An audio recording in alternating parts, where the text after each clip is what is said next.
गणेश विसर्जनांच्या मिरवणुकांमध्ये एका बाजूला आवाजवी अशा प्रकारच्या प्रचंड महाकाय अशा डीजेवर नाचणारी तरुणाई आणि त्याचबरोबर अत्याधुनिक जल्लोषाची साधने वापरून साजरा केला जाणारा गणेश विसर्जन मिरवणुकीचा उत्साह एका बाजूला होता, तर परळीतील एका गणेश मंडळाने सादर केलेला जिवंत देखावा सर्वांच्याच डोळ्यात अंजन घालणारा ठरला आहे।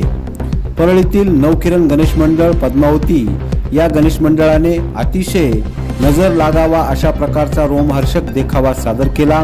या देखाव्यातून स्त्री सुरक्षिततेबाबतच्या महत्त्वपूर्ण विषयाला हात घालण्यात आला होता। या गणेश मंडळाच्या वतीने जिवंत देखावा सादर करण्यात येत होता, तर ठिकठिकाणी चौकाचौकात प्रहसन सादर केले जात होते। या प्रहसनातून स्त्री सुरक्षिततेबाबतचा संदेश जिवंतपणाने दिला जात होता। या देखाव्याने सर्वांचेच लक्षही वेधले आणि एक प्रकारे स्त्री मुक्तीचा गजरही केला आणि जनजागृतीचा संदेशही सादर केला।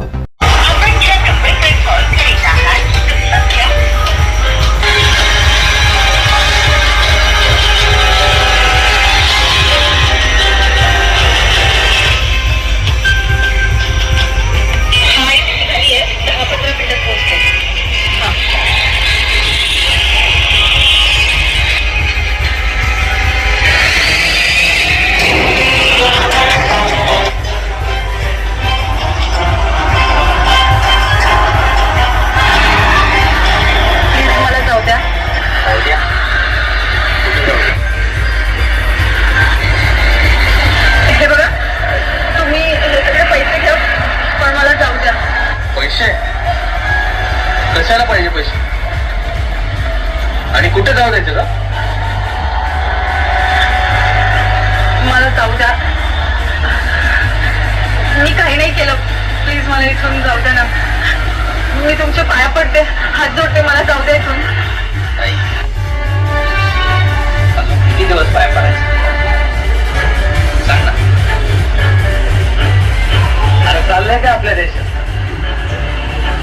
दिने रात्री लवकर घरी जायचं, बाहेर जाताना फुल कपडे घालायचे, तिच्या बाहेर जाण्यावर बंधन, कपडे घालण्यावर बंधन, रस्त्याने एकटं जाताना तिने सतत कोणाशी तरी फोनवर बोलते असं दाखवायचं, कॅबचं लोकेशन प्रत्येक वेळेस घरी पाठवायचं। तर या सुशिक्षित नालायक घाणेरड्या विचारांच्या नीच नराधामांचा, कारण ती स्त्रियांकडे घाणेरड्या नजरेने बघतात। स्त्रिया तर त्यांच्या पण घरात आहेत, पण विचारांची नीच पातळी गाठलेल्या या नराधमांना जोपर्यंत चौकात फाडत नाही ना, तोपर्यंत या गोष्टी थांबणार नाही। निर्भया 1, निर्भया 2, निर्भया 3, अरे काय मुलींवर होणारा अत्याचार बघत फक्त मेणबत्त्याच लावायच्यात का आपण? अरे भारत मातेचा आपला देश, आई भवानीचा, जिजाऊंचा, राणी लक्ष्मीबाईंचा, सावित्रींचा हा देश, आणि देशातच महिला सुरक्षित नाही। प्रत्येक वेळेस कोणी मदतीने असं नाहीये, त्यामुळे तुम्हा सर्व स्त्रियांना आई भवानीचं रूप घ्यायची गरज आलेली आहे। ही वस्तू तुझ्याकडे ठेव,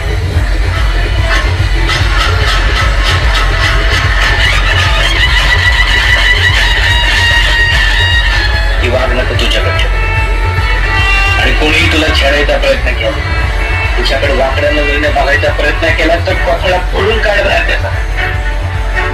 हा छत्रपती शिवाजी महाराजांचा महाराष्ट्र आहे, इथला प्रत्येक मावळा, प्रत्येक चौकात आपल्या बहिणींसाठी उभा राहील।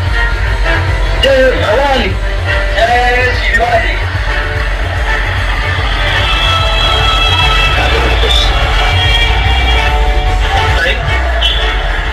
बघा, ताईने लोकेशन मगाशी पाठवलं आणि हा आता आलाय, कसं घेत आहे?